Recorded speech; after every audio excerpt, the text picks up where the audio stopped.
नमस्कार मित्रांनो, लग्नानंतर होईलच प्रेम या मालिकेच्या येणाऱ्या काही एपिसोडमध्ये आता एक असा जबरदस्त ट्विस्ट आपल्याला पाहायला मिळणार आहे। त्यामध्ये आता वसू आत्या खूपच खुश असते आणि ती आता नंदिनीला सर्वांच्या समोर म्हणते की अगं नंदिनी, तुला तर काहीच पुरावा मिळाला नाही, अगं जो तुझा पुरावा होता तो तर पलटला, म्हणून वसू आत्या खूप हसत असते। तेव्हा मात्र आता काव्यही पुढे येते, कारण सर्वजण गणपती बाप्पांची पूजा करत असतात आणि पार्थ, जीवा हे सगळेजण तेथे असतात आणि रम्या सुद्धा।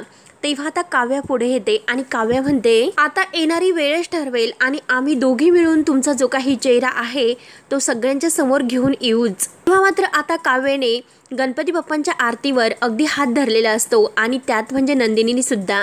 आता जीवा आणि पार्थ सुद्धा पुढे येतात आणि ते सुद्धा काव्या आणि नंदिनी या दोघींची साथ देत हातावर हात ठेवतात आणि वसू आत्या आणि रम्या या दोघींचं जे काही कारस्थान आहे तर ते सर्वांच्या अगदी बाहेर काढण्यासाठी, सर्वांच्या समोर आणण्यासाठी अगदी सज्ज होतात। आणि तेवढ्यात मात्र गणपती बाप्पांचा एक खूप मोठा चमत्कार होतो। गणपती बाप्पांच्या डोक्यावर जे काही जास्वंदीचं फूल वाहिलेलं आहे तर ते फूल मात्र अगदी खाली पडते आणि तेवढ्यात मात्र आता हे म्हणजे मुकुंद मामा आहे तर त्यांनी मात्र आता आपल्या मोबाईलमधील एक होता वसू आत्याच्या विरोधात भयानक पुरावा आणलेला असतो आणि तो आता सर्वांच्या समोर तो मोबाईलमधील व्हिडिओ सर्वांना दाखवतो। आणि पियूचा तो व्हिडिओ असतो तर पियूनी त्यामध्ये सांगितलेलं असतं की मी स्वतः वसू आत्याचं आणि रम्याताईचं बोलणं ऐकलं, त्यामध्ये आता नंदिनीला किडनॅप त्यांनी केलं होतं हे स्वतः मी माझ्या कानांनी ऐकले।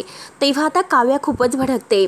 काव्या म्हणते की आमचं आयुष्य उद्ध्वस्त करणाऱ्या आत्या मी तुम्हाला नाही सोडणार, म्हणून आता काव्या ही जोरात वसू आत्याच्या नरडीचा घोट घेते।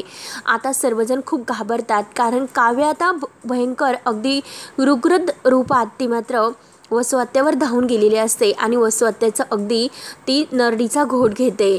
तेव्हा मात्र आता सर्वांना धक्का बसतो। तर मित्रांनो, आता शेवटी गणपती बाप्पांच्या कृपेने वसू आत्याचं आणि रम्याचं कारस्थान सर्वांच्या समोर येतेच। तेव्हा आता पुढे काय होईल हे बघण्यासाठी आपल्या चॅनलला नक्की सबस्क्राईब करत राहा। धन्यवाद।